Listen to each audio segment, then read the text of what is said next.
The Hurling Show, brought to you in association with Torpy. Torpy are leading hurling into a new future with Bamboo, a revolutionary hurley created using their unique engineered hurling performance know-how. Already being used by many inter-county players, Torpy's Bamboo is highly sustainable, offers players greater striking distance and a more consistent balance every time, without compromising on natural feel.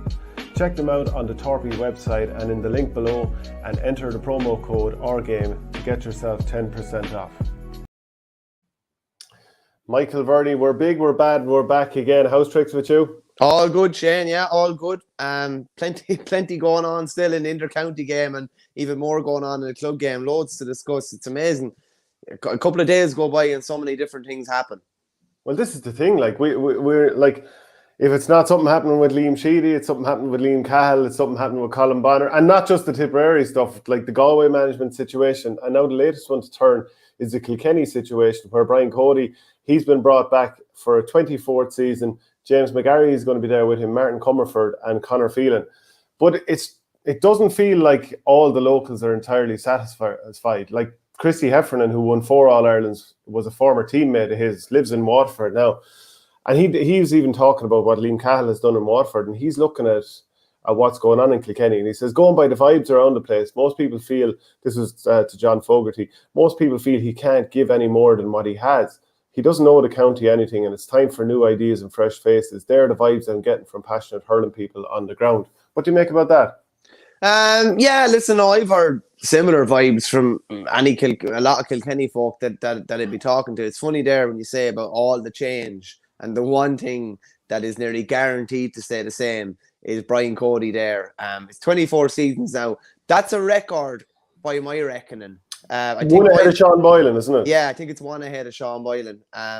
It's some going. It's some rain, in fairness. I think what Christy says, about some of the feelings of people on the ground in Kilkenny is definitely anecdotally what I'm getting as well. We have talked about, potential replacements and, people who are waiting in the wings. And it does seem like now, as opposed to maybe a couple of years ago, does seem like there's a lot of, good stock between, Henry, Eddie Brennan, DJ and many more that have, served apprenticeships in various places and have loads of experience. But this is the direction Kilkenny are going in again. I don't believe there was too much debate about it from what I can gather. Remember, was it allowed though? Was the debate? Yeah. Like, I mean, this is some of the rumours you're hearing, and you don't know what's true and what's not. But you can't ignore the sort of grumblings on the ground. But there's some talk that there was a proposal put in. There wasn't no one seconding it for a while. Then it was eventually seconded. Then other people stood up, and they weren't really allowed to make their case, and it was just sort of rammed through. And then I looked at the timing of some of his reappointments in the last few years.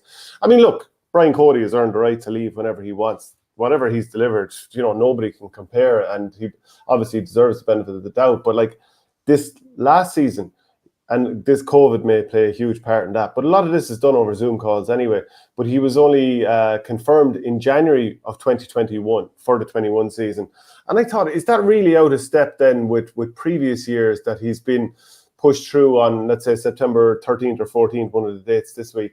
Well, it was October the 14th in 2019, October 8th the year before, 12th of September the year before that. So it doesn't feel like it was just rammed through before, let's say, something crazy like a heave could happen. No, and it's funny you should say that, because I thought you were going to say much later, because it would have it has felt much later than that. When I remember him being reappointed, and that you have to remember, like Brian Cody is referred to as the boss by many within the Kilkenny County Board. That is, I have heard that term been thrown out. His stature within Kilkenny, I don't think it's an over exaggeration to say that he basically transcends everybody else, and his look is almost like, it's not something I don't know, I'm not sure it's not something that he's doing consciously, but he is transcending over the whole thing, and any decisions that are made. It's not that he has to not that he gives them the okay or anything like that, but it just does seem like that he's above everybody else. And that's, I suppose, that's only a natural thing when you've been in a position of such clout and a position that he's brought such success to for such a long period of time.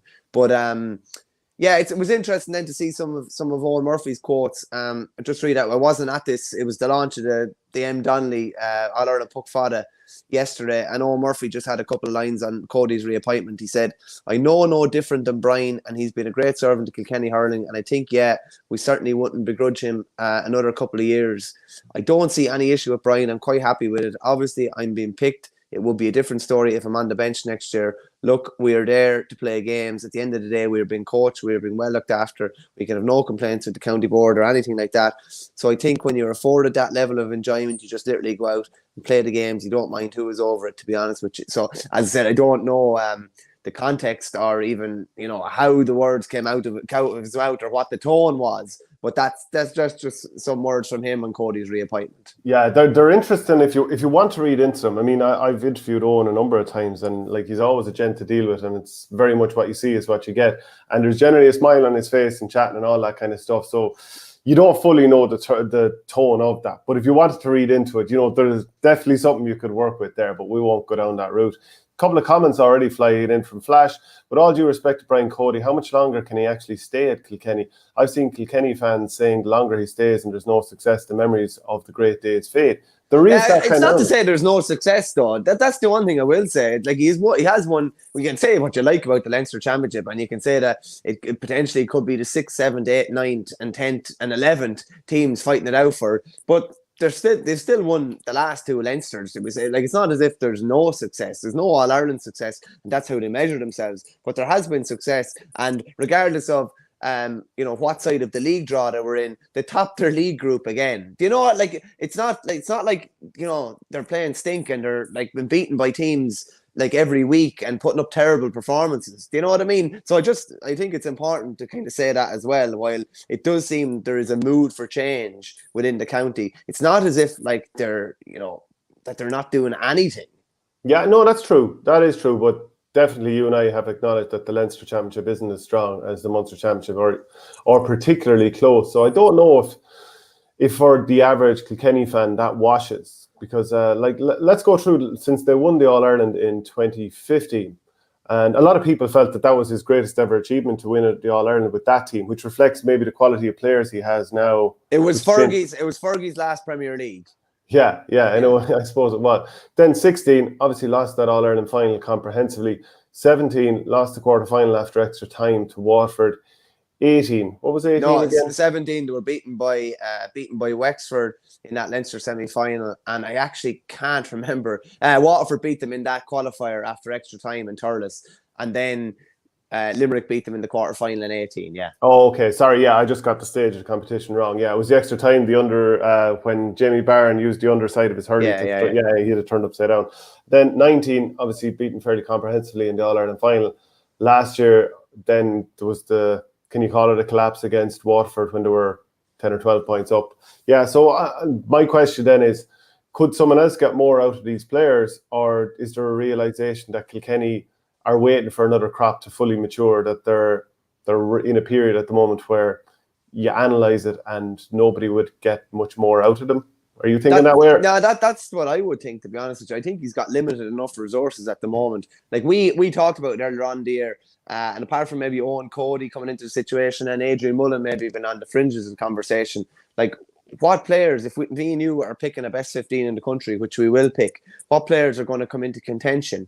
Owen Murphy, Pádraig Walsh and TJ Reid, who you'd have to say is coming to the latter stages of his inter-county career. They would be, and Owen Cody and Adrian Mullen would be in around maybe the fringes of the conversation within the attack. But they don't have this great squad that they had before. They don't have, Richie Powers, Cha Fitz, Richie Hogan, TJ Reid coming through from All-Ireland winning minor teams or All-Ireland winning under 21 teams or teams that were really, really, really, really competitive at underage. The same crop is not there. And if you look at their 20s the last couple of years, their 20s have been comprehensively beaten the last couple of years. Their minors, fair enough, they beat awfully well in the Leinster final this year. Like, they were fairly comprehensively beaten when they went to the All-Ireland stages as well. The same talent is not there. The conveyor belt is just not the same. It's interesting that Heffernan is the same club originally as Owen Murphy, Glenmore, and just even to tease out a little bit more of what he said we had Paul Murphy last year and he got no game time and walked away with still plenty to offer. Colin Fennelly and Jerry Aylward walked away too. Joey Holden didn't play this year, a strong and experienced defender. Richie Hogan got just a few minutes.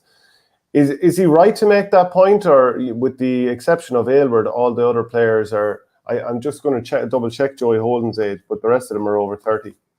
Yeah, no, listen. Holden's 31. Yeah, that's the general narrative in Kilkenny, and that seems to be the way people are talking in Kilkenny. Like, I've stumped for Joey Holden for years now. I don't understand why he's not playing Kilkenny. I don't get it. To me, he's one of the best defenders in the club game anyway, and he's a really solid county defender. Like, going to be interesting to see Colin Fennelly's movements over the next while. Will he be back in with Kilkenny? I would say I doubt he will be, to be honest with you. And based on what I'm hearing and seeing on the grounds from the club action, I doubt he will be. There's potential for some more older players to step aside as well. So I don't know. It's a difficult one. You could say in one way, you could say at least he's not playing all the elder statesmen who won't be there in 2 or 3 years, and he's trying to develop a new team. So because I make the opposite point about Tip, that like I don't mind 1 or 2 lads in their 30s playing, but you can't just play a load of them at the one time.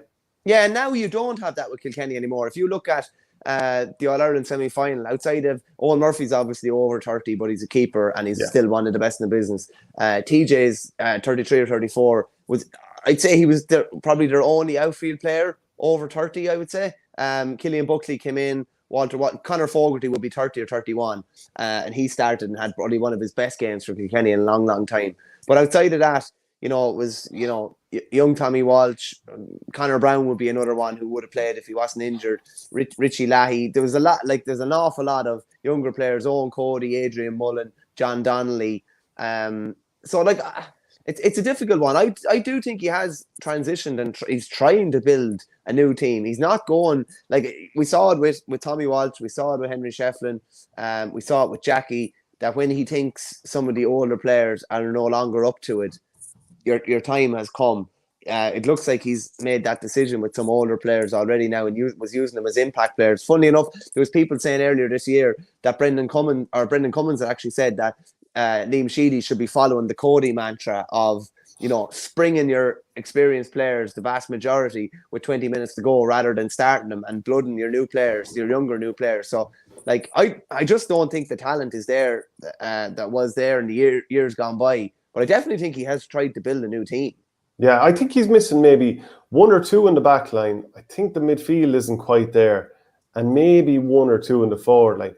But it's not like they're lacking 10 players and that they've got like a load of average players playing.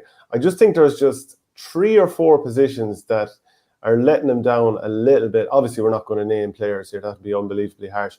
But they're just being let down a little bit here and there. And they're, like maybe because he's brought through a few. I mean, look, no matter who was manager, Adrian Mullen will be playing, Owen Cody will be playing. Plenty of these lads will be through. Then the question is tactically, are they where they should be? But there are a few comments in here. Porter says his 9 lives, but even more Celtic crosses. That is absolutely fair point, true. Yeah. William Coleman, Mickey Hart, and Tyrone vibes maybe from Kilkenny. So obviously suggesting that 2 new lads in Fergal Logan and Brian Dewar come in and straight away they win in All Ireland. Patrick Hickey goes the opposite way. This is a Clare man, of course. Brian owes Kilkenny nothing, so he'll be there until he wants to go. 6 years since they won in All Ireland. That's unfathomable to think about.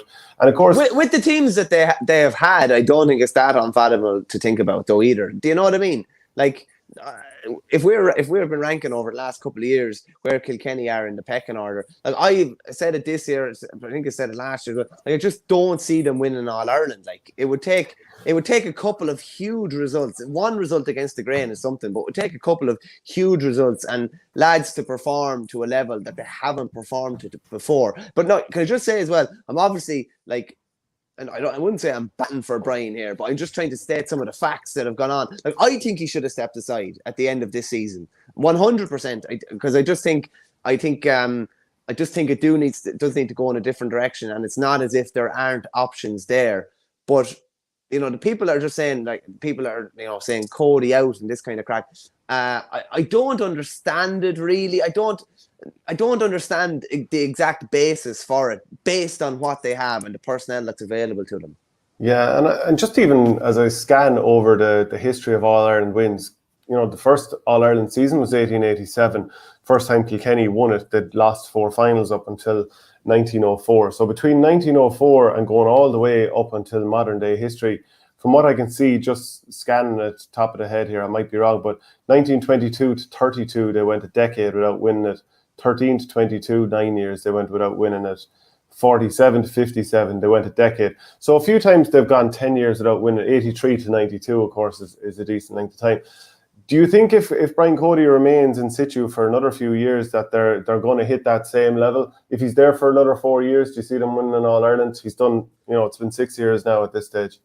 Probably can't see them winning All-Ireland at the moment, to be honest with you. But the question I'll ask you, are Kilkenny underachieving?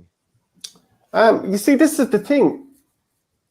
When I talk to people in Kilkenny, it seems to be a case that they feel that there isn't an All-Ireland in this team, but they just like to see it done a slightly different way. But I feel like they have kind of tried to transition how they're playing anyway and move it through the lines a little bit more.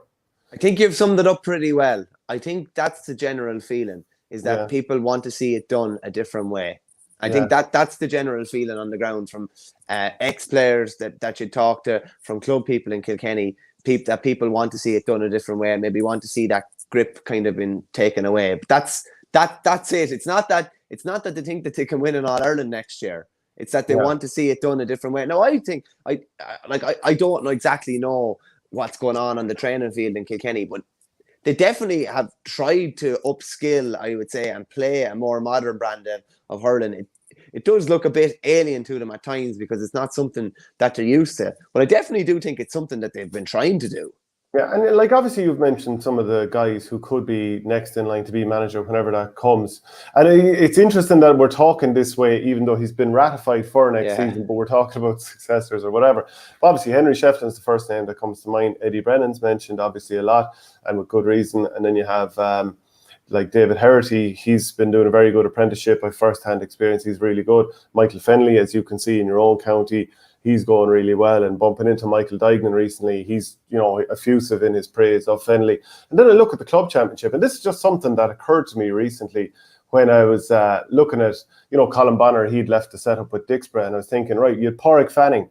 And last week when Dixborough met Clara, it was actually 2 Waterford men facing off against each other because Kevin Ryan, the former Carlow and Antrim manager, he was over, was he over Westmeath as well, actually? But anyway, over Offaly as well, yeah. Offaly, okay, sorry. So you'd 2 Waterford lads up against each other in the Kilkenny Championship, and I was like, right, well, who else from outside of Kilkenny is involved in this Kilkenny Championship? Seamus Dwyer from Laois, who you mentioned last week. Peter Barry is the selector there, that's with James Stevens. Eugene Clunan is over Craig Ballycallan. James, and obviously he's a Galway man. Waterford man James O'Connor is over Ballyhale. Now I can't, his name slips my mind, the Bennett's Bridge manager. Someone might throw it in there, but Willie Maher, Tipperary, and Dan the man from Waterford, they're involved there. Liz Downey, that's Martin Power, a former Waterford footballer. Now he's been living in Kilkenny a long time, and he's there with, I think, John Costello. The Roar, you just looked up, Dave Guiney is over them. So then the local managers, obviously Bennett's Bridge, but Mulnavat, Adrian Burke, I think he's a local. Castlecomer of Martin Fogarty, Liam Keown is with Tullaroan, and O'Loughlin's have Andy Comerford. So it's kind of interesting that, people on the ground there would probably be able to tell us who's most likely to step up as a Kilkenny boss there. But there's, not far off, if you include like the fact that Dan the Man and Willie Maher are with Bennett's Bridge and probably a big part of that. That's maybe 7 of 12 clubs at senior level that have big outside influence. Yeah, no, it's a lot. And I'd say, like, if you did a straw poll now off the top of my head, if I looked at the Tipperary Championship, I'd be thinking there's an awful lot of tip guys, and native tip guys over their clubs. It's funny with certain counties in Offaly, like, there's like Brendan Bugler and Ollie Baker included. There's three Clare guys in Offaly, and Ken Hogan is obviously a tip man, and he's with Rhinus, so there'll be plenty more. But for a county like Kilkenny, with all the tradition that they have, you definitely would be expecting more native managers on the club scene. It's quite. I wonder if it's the same in Cork. Actually, I mean, people down there would be able to tell us, but I'd imagine there's a lot of Cork people. They wouldn't take anybody else in Cork. Too ignorant. Well, the thing about Cork is as well, it's just that geographically where it's based, like somewhere like Offaly, can feed into. There's loads of areas can feed into it because you can from north, south, east, and west. Kilkenny to a lesser extent, but they are obviously bordered by Waterford and a couple of other counties. Whereas Cork is like it is the United Nations of Cork. They're off down there by themselves. It's going to be it's going to be unlikely that they're going to have someone from Kilkenny or someone from Limerick or something like that coming down to them. Yeah, fair point. James Murphy says, lads, from what I hear, there was club delegates who wanted to get their point across about their unhappiness regarding Kilkenny's performances throughout 2021, but decisions already made, and he says that's across all grades. 2017 was the earliest stage that went out of the championship since 1996, some record. Yeah, that is something where you're thinking in the positive bracket for Cody. You'd have to say fair enough there. But a point here from Brendan Walsh, it's the Mick O'Dwyer and Mickey Hart scenario repeating itself. Unbelievable records, but just stayed too long. Yeah, I'd love to know, and we'll never know because Brian is not the sort of one that's ever going to say. But I'd love to know what the conversations are behind closed door, what his thoughts are. Has he ever even thought, geez, is this too long? Or is it just a matter of we go again? I'd love to know that thought process. Or like, does he have a mentor or someone that he would bounce ideas off? By all accounts, like I remember some of the lads in Kilkenny telling me that like, basically, this is their reading of the situation that, like, outside of the hurling pitch, that Brian Cody kind of doesn't exist. You don't see him. You don't see him going to the shop to get milk. You might see him at Mass on a Sunday, pre-COVID, but you just don't see him. You don't see him filling his car with petrol or diesel. You don't see him walking down the street in Kilkenny or anything like that. So chances are maybe he doesn't have one of those mentors, or he doesn't bounce those ideas, and he's his own man and makes his own decisions. But I'd love to know the inner workings of his brain and whether the thought has occurred to him, whether he has stayed too long or whether he's out wearing his welcome. But 11 All-Irelands and 16 or 17 Leinsters and 8 leagues or whatever it is, you probably have earned whatever. But there would always be that worry that you just don't, for such a great manager with such a great history, that you don't want it to end the way it has ended with other kind of legendary managers. Chances are, like a lot of people, you bump it off your partner. Like Elsie, his wife, has big history in the game also. So a lot of people, it's whoever your partner is the person that you bump the ideas off. Just a further point then, just thinking like he's been involved for 24 seasons as a manager, and before that as a player, he was involved for 13, 14 seasons. 30, like it's not like it's over a quarter of the existence of the GAA. Brian Cody has been central there. It's probably not far off a third, actually. Yeah, well, like he's 67, I believe, is he at the moment? Yeah. So like that's over 2/3 of his life has been involved in the senior intercounty game. Give or take a year or two. Like he doesn't know anything else really. Like if you know what I mean. Perfect. Like he's obviously a school principal before he retired, but hurling, and particularly Kilkenny hurling and senior intercounty hurling, is his life and has been his life and will remain to be his life. Yeah, Liam Lenihan, curious, is the problem in Kilkenny coach, and Paul Kinnerk does a lot of the tactical work under John Kiley in Limerick, would a new younger coach revive Brian Cody, or is his style too dominant? The loss of Mick Dempsey, i.e. Cody's Kinnerk, cannot be understood. Cody is still doing really well, to be fair, far better than a lot of managers. Cody is similar to Bill Belichick, says Nisha Waldron. He gets rid of lads a year early rather than a year too late. That's interesting. But we have made the point in the past that some lads that felt like they were last year's player or had been thrown up on the scrap heap then found their way back into the team a little bit later. So it was actually a little bit at odds with that notion. Yeah, a small bit, yeah. But Nisha does make a good point. It does seem like when he gets the sense that a player mightn't be up to it, it is hard to reverse his decision. It does seem it's hard to revert or change his decision. Joe Butler asks a very pertinent question there. Would anyone else do better with the present Kilkenny squad? I'm not sure, to be honest with you.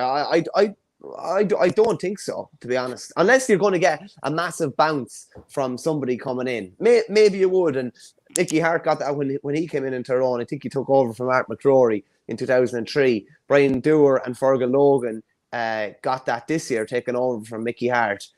maybe you would get a massive bounce, but I still would question whether the talent is there to get enough of a bounce to actually go and win All-Ireland. Darren Nestor so on the boot in here. This 6 years is the punishment Kilkenny fans get for taking the success for granted in the 2000s, leaving early to beat the traffic. And remember in 2015, there was almost nobody there. Well, very few there after they won the All-Ireland for the, normally there's a big crowd hangs around afterwards. There wasn't. Yeah, you can take success for granted.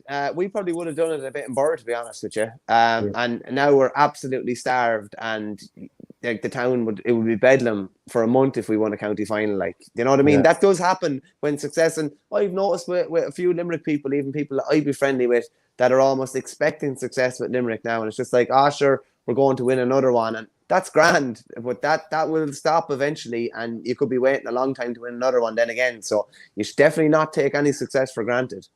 Where has all the schools' talent gone in Kilkenny? Won numerous All-Ireland colleges in a row over the last number of years, but it's not showing. But then, is there too much of a consolidation of talent in that pretty much any really, really promising talent in Kilkenny goes to Kieran's? So they're consolidating the talent in one area, they go and win something, but it's not necessarily... It doesn't necessarily mean that the rest of the county is awash with talent too. So just maybe they're all thrown into one team. Yeah, I remember when Offaly started going really well, particularly with the minors in '86. Borough were winning an All-Ireland Colleges A title, and 10 minutes out the road in Banagher, they were winning a vocational schools All-Ireland as well. So in Borough you had Borough, Shinrone, Coolderry, Sir Kieran, Kinnity, and probably maybe one or two other clubs. In Rhinestane you would have had Lusma and Rhinus. So there was no... it wasn't a concentrated thing. There was loads of talent spread out between those two schools, but a lot of the best players would be going to Kieran. So you have the cream of the crop. CBS, Kilkenny CBS would definitely deserve a mention there in that, but it is quite concentrated between the two of them, and particularly with Kieran's. Yeah, so maybe in one way, I remember how stronger would say Ballyhale Vocational School now. How strong are a lot of these other schools? How strong are Callan? How strong are Castlecomer, who would have always been traditionally strong? Is most of the second level real quality players? Are they just concentrated on St. Kieran's? CBS Kilkenny would beat any other team without St. Kieran's, says Bazzaroni. Another point here. Staple, do you bump your ideas off Verney? I'm not sure what you mean, Will. So I think that's what I'd say he's talking about... he's saying tongue in cheek. He's wondering whether, if you had a hurling problem, would you ask me for advice, and vice versa, would I ask you for advice? No, just in case anybody's confused, we are, partners as regards this show, but we are not partners outside of this show. No, this is about the height of it. Mick Dempsey dipped out of Kilkenny in 2019. Smart move? ? Says Mark Corcoran. Don't know the scenario of that, whether he left, whether it was mutual or whether it wasn't mutual, or whether he wanted to leave himself. We don't know, and with those some things in Kilkenny, you never find out. I was told categorically by a good handful of people that Brian Cody would have a totally new backroom team for 2022. And this was, the word on the street in Kilkenny that he was going, that the same personnel wouldn't be involved. Then all of a sudden the statement drops on Tuesday and it's the same personnel again. So, rumours and innuendo, it all seems to take legs and just goes in, far-fetched, unrealistic terms after a while. Skill says a team can win by having lots of very good players, but no elite players. Elite players needed for levels. So just because young teams are winning, it doesn't mean they may contain any elite level players. No, I understand what he's saying. But there are usually standout players. Like, I put it to you this way, Shane. In 2018, when Tip won the under-21, a lot of people would have said that there weren't maybe that many standout players on it. Okay, that's what people would have said.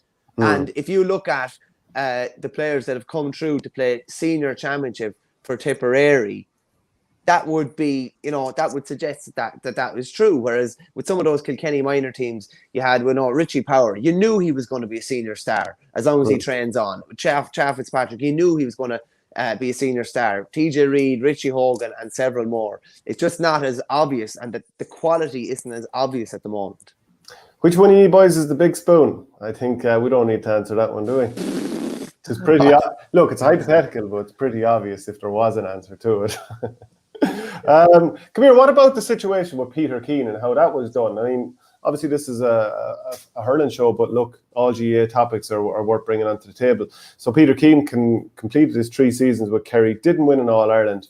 And they established a subcommittee to confirm their senior football management for next season. So Keane will be in the frame, but obviously Jack O'Connor, he was talking up his, he was talking in a podcast a few weeks ago, just before leaving the Kildare job, saying how attractive it is. Then there's a talk of a combination, maybe Seamus Moynihan and Donny Buckley.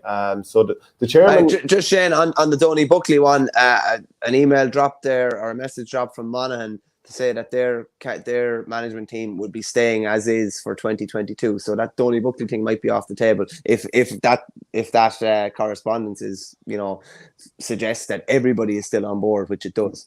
Yeah. So like, what do you make of that? Do you think is it an insult to Peter Keane, or is it like, right, that's just the way it's done, that's the procedure, the 3 years are done, and then it has to go up to, a bit like the Galway thing where it has to go to the delegates and it has to be an executive in this situation with Tim Murphy, Eamon Whelan, Peter Twiss, John O'Leary and Donald Daly?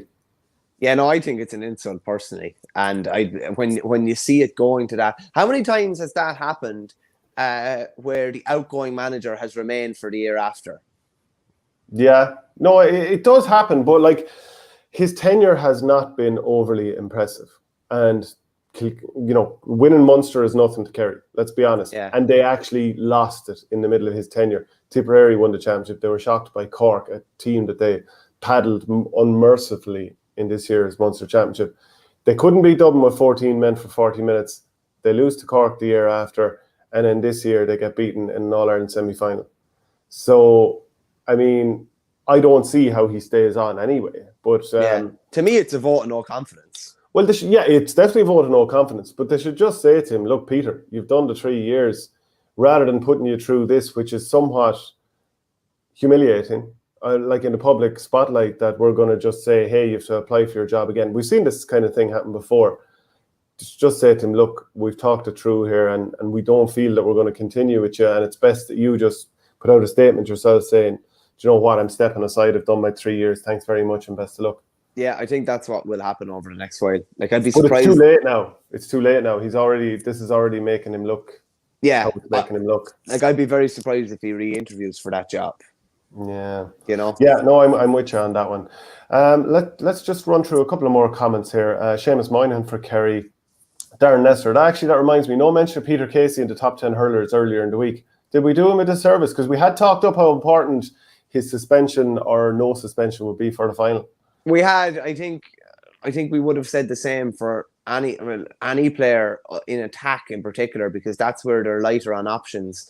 And this year aside, this was the first year where he was a guaranteed starter. This was the first year he started in an All-Ireland final. Whereas Tom Morrissey, Grode, Hegarty, they've all done it over, minimum of 4 years. So I don't think so, to be honest with you. But like, it's definitely the sort of, and he's going to struggle to work his way into it now, because 2022 could be a bit of a write-off for him, and he'll do well to see championship action after doing his ACL in the final.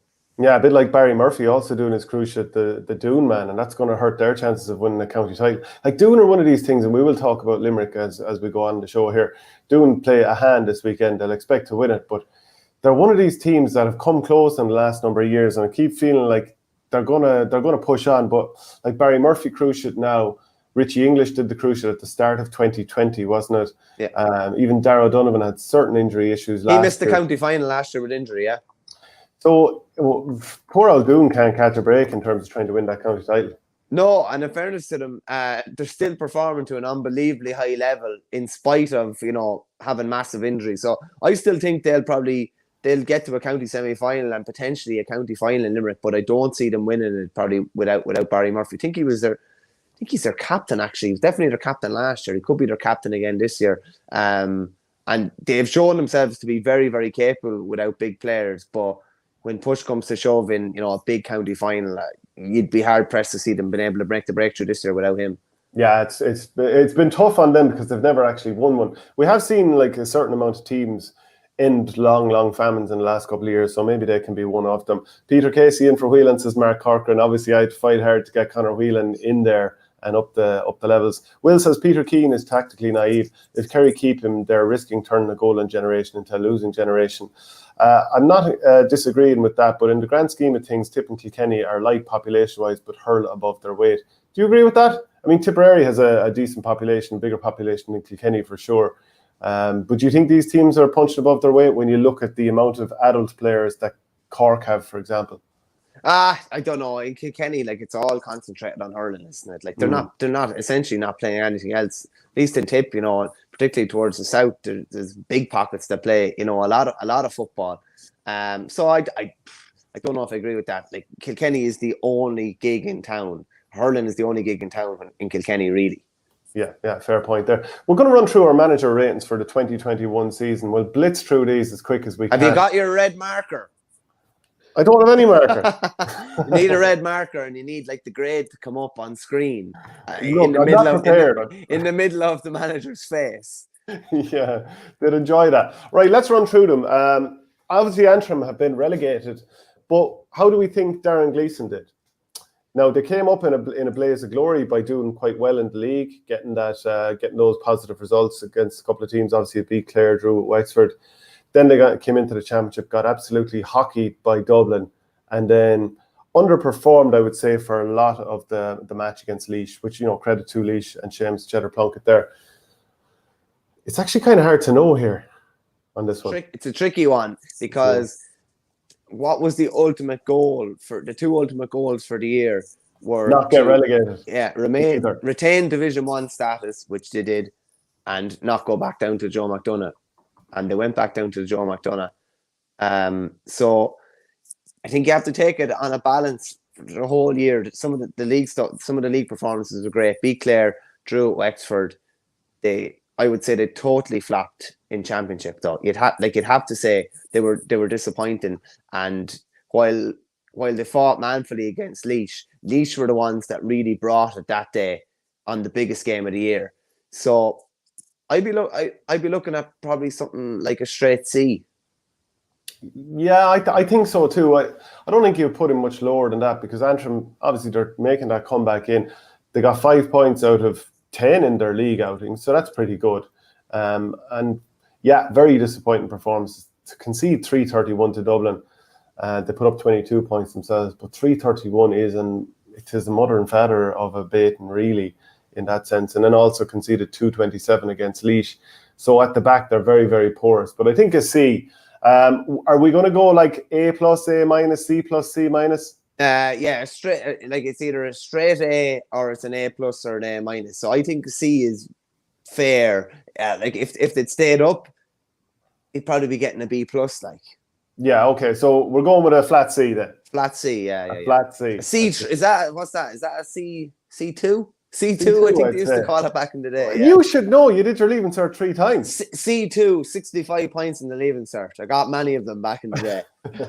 Okay, then let's move on to the next team. We've looked at Darren Gleeson. So Cork and Kieran Kingston. Right. So these are always awkward ones, and people get your comments in and let us know what you think. But they did pretty well in terms of getting to an All-Ireland final. But they lost the first day out to Limerick, gave a decent enough performance considering, lost by 8 points. Then en route to the All-Ireland final, they beat Clare, they beat Dublin, and they beat Kilkenny after extra time. So looking at the quality of teams they beat on the way, as I said, Clare, Dublin, and Kilkenny, I wouldn't consider any of them teams that were going to win the All-Ireland this year, and they lost their one Munster game. Then the league, how much does the league count? But they won 2, drew 1, and lost 2. I'm thinking getting to an All-Ireland final is really good, but I'm not blown away by who they beat. So I'd be thinking B minus. You read me mind. B minus. I was all over a B minus. If they'd performed creditably. Look, everyone's commenting the same thing, except for skills, P45. I think B minus is very fair. If they'd performed well in an All-Ireland final, you would have, you would have been probably bumping it up to, a B plus. It's been beaten 6 or 7 points maybe in an All-Ireland final. But I think B minus is more than fair. You have to take into account, when we were looking at the power rankings, they obviously were, destroyed by Limerick in the All-Ireland final. Destroyed by Limerick 3 times this year. Not destroyed, but definitely twice. League and Championship, the All-Ireland final and the Munster semi-final, they were beaten by 8.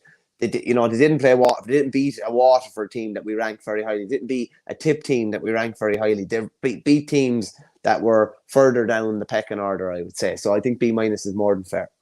But they did kind of, the margin of defeat in the All-Ireland final, they should never be losing that game by 16 points. And the way they set up means that what happened on the sideline is the reason that they lost by 16 points. So you could argue that, yeah, I still think B- is fair for just getting that far. I suppose we both have that gut instinct of B-, so we'll stick with that. Yeah. Brian Lohan and Clare, let's just look. League, losing the first day out to Antrim very much put them kind of behind the 8 ball there at 121 to 22 points. But they did recover. They lost one more league game, but they did win 3, which is pretty good going. Then in the Munster Championship, beat Waterford, a somewhat weakened Waterford, but they were definitely the better team that first day out. Then they went and beat Davy Fitzgerald in that grudge match with Wexford before losing out to Cork. So what are you thinking for Lohan? I think the public is certainly massively backing him there. Yeah, the expectations of all the managers this year, the expectations wouldn't have been too high. I do think he exceeded expectations somewhat. Not even but it's just they obviously beat Waterford and they could have beaten Cork, but it was the nature of the performances. They lost the Tip that day. The Aidan McCarthy sin bin obviously had a big play in that, but it was I would say the quality of the performances and what they were actually showing on the pitch was really, really positive, I have to say. It exceeded what I thought they could achieve this year, and that's probably 2 years in a row that he's done that. So I'd probably be looking at a B for Brian Lohan if I'm honest. Did I think if they could have beaten Cork? They didn't, obviously, but they could have, and they could have been them that got through the back door through to the All-Ireland final, and that wouldn't have been a surprise. And I think when you look at where you think they're going to be for 2022 now, you're thinking they're in quite a good position. And I think, in fairness to him, he's galvanised it big time, and he's done a good job in the 2 years so far. When we saw the pictures of Cahir Lohan, their training centre last winter, and it looks, it's highly unimpressive, let's put it that way. And this notion that maybe he's kind of got his hands tied behind his back in terms of what he's dealing with in other ways, and maybe they're not the most modern county board. Does that make it even more impressive what he's done, considering they had a number of seasons with Davy Fitz, won in All-Ireland, but other than that they didn't have too many strong seasons with him. Donal Maloney and Jerry O'Connor, not overly impressive, and didn't feel like this team was really massively going somewhere. He's taken what felt like a ship that was taken on water, and all of a sudden I'm pushing for a B+ because it's just the manner of it, and it looks like all the players are behind him, and he's found lads that other people wouldn't necessarily rate, and he's turned them into effective players. So I'm thinking B+. I don't disagree, because he's basically starting a 100-meter race at the 110-meter start, essentially. He's starting behind everybody else. That's what it looks like. That's everything we're hearing. All the shenanigans behind the scenes that has to play into it. So yeah, I'm okay with a B+. Yeah. The only thing that would pull against that is that what did they win? They won 2 championship games, in fairness. Beaten by Tip, beaten by Cork. Yeah, listen, but it was the nature of the defeats that would actually please you from a Clare point of view. That they were never dying against Tipperary after a real game-changing scenario, and that they were still fighting so hard at the end against Cork. So I'm okay with a B+. Yeah, like at the start of the season, I'd say we were ranking them down around 8th or 9th, weren't we? Yeah, we were, definitely. Yeah. And they've moved up through the ranks, but I would have said, he hasn't got as strong a hand as others. So, yeah, I'm happy to give him a B+ there. We'll move on to the next one, Matty Kenny with Dublin. So that brilliant, obviously the league, pardon me. I love this, because it's just like, you're just going to have to tell it like it is now. Look, I'll give the upside and then you can give the reality. So they won 2 out of 5 league games in what was the weaker side of the league. So no doubt about that. Then they went and hammered Antrim. You'd expect them to beat Antrim, but there were some people, and maybe he's in a split screen beside me, that were suggesting maybe Antrim could win that game. And I says, by God, they won't. So they won that game, putting up 331. So, when you have people, detractors, that's a pretty good answer. Then they beat Galway 118. You didn't have any faith in them when they were playing Galway. The faith wasn't retained that day, I can tell you that. No, so he exceeded your expectations the first day, mine the second day, then COVID struck, and obviously then they lost to Kilkenny, being down 4 players, including their key men at the front and the back. They had injuries to Owen O'Donnell, obviously. Mark Schutte went off injured at half-time. So their team was torn apart that way. They still only lost the Leinster final by 9 points. Kilkenny getting 1-6 off the bench, if you include Alan Murphy winning the penalty, which was converted by TJ Reid, of course. And then they went on and they were beaten by Cork in the qualifier.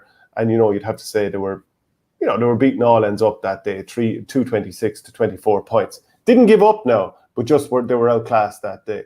So to me, I think overall, is it progress? Is there a good reason why the Dublin County Board have looked for Matty to stay on another year? I'm looking at C+. I don't know about C+. C was what immediately came to my mind. I tell you what, the COVID thing can't be underestimated, because it totally put a spanner in the works for a Leinster final that I'm sure Kilkenny people would have been a bit nervous about. I would say anyway, because Dublin were obviously coming with a head of steam after 2 really, really good results. It's probably thereafter, and it's probably the Cork game that just wasn't quite as bad as last year, but it was pretty bad. Well, what about this though? Ronan Hayes had obviously missed a lot of training and the previous game because of the COVID situation. He left maybe 1-3 behind him at the start of the game, which I think if he was sharp and hadn't missed that much training, he would have nailed in. And then they would have started the game the way they should have. So their hands were kind of tight, but I do agree it was a fairly flat one. It's ifs and buts as well, though. Like teams. Good point there from Will. Yeah, but Kenny has managed to get some lads playing their best hurling in 5 years. Yeah, no, Sutcliffe he's definitely gotten him back to we've been talking about getting Danny Sutcliffe back to 2013 levels for 8 years now, and I'd say this year probably wasn't too far off, even though probably James Matter did get on top of him in that Leinster final by the end of it. I'd still be looking at a C. To be honest with you, what were you looking for? A C+? I was looking for a C+. And you know what? There's a good few comments that are either like there's B- there. I put them up on the screen. There's like been B-, C-, C, C+. They're all in and around the same neck of the woods. So would you help a lad out here and go with the C+? I'll go with the C+, because a lot of people are saying B-. I think that's okay. There is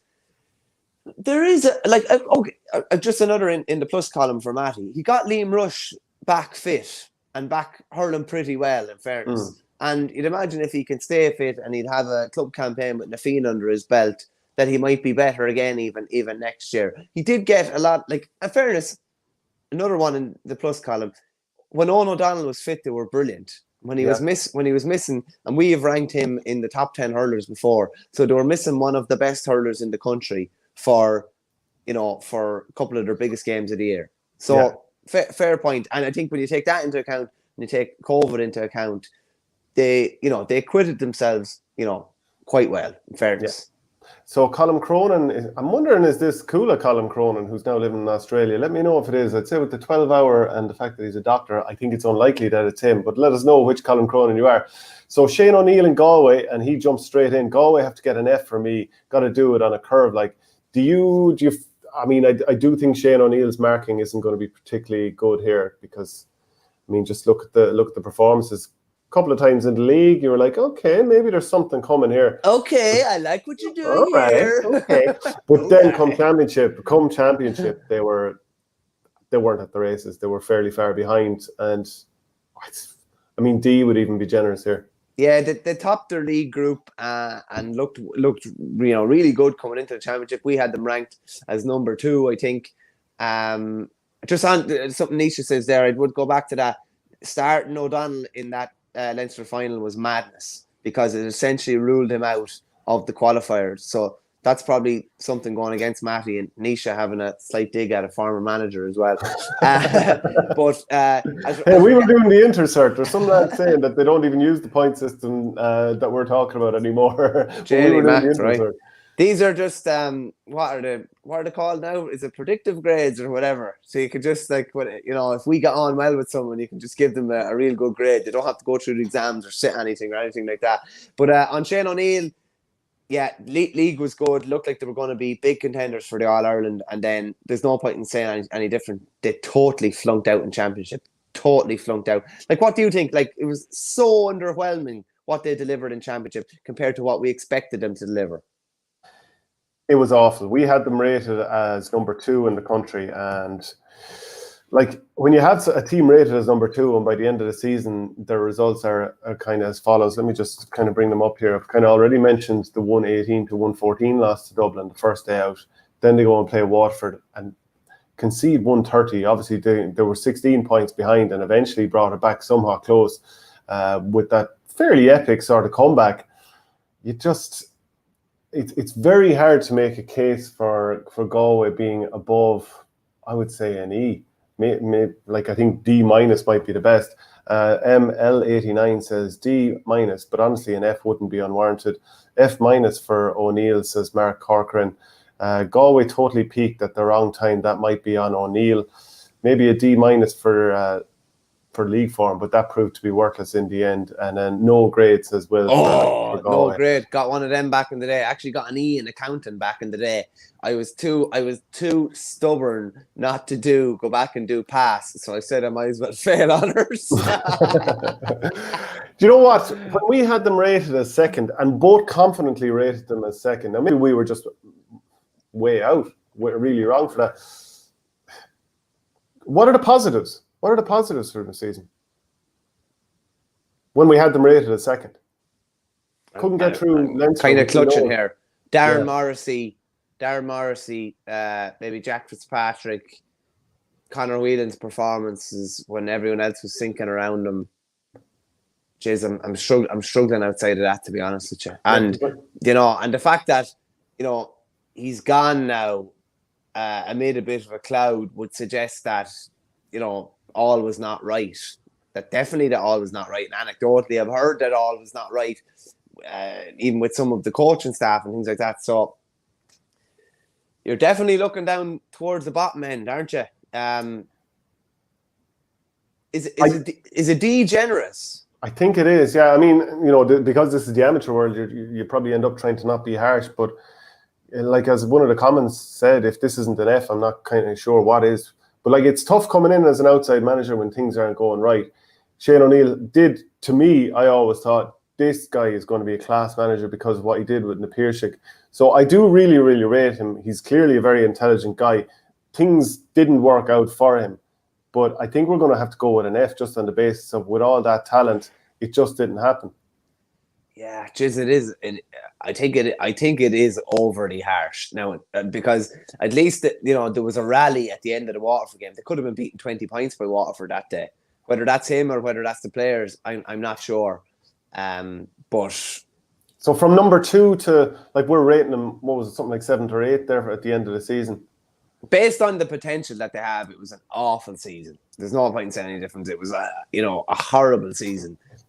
With when you look at Dottie Burke, the Manions, Whelan, Joe Canning, Whelan, Brian Kincannon.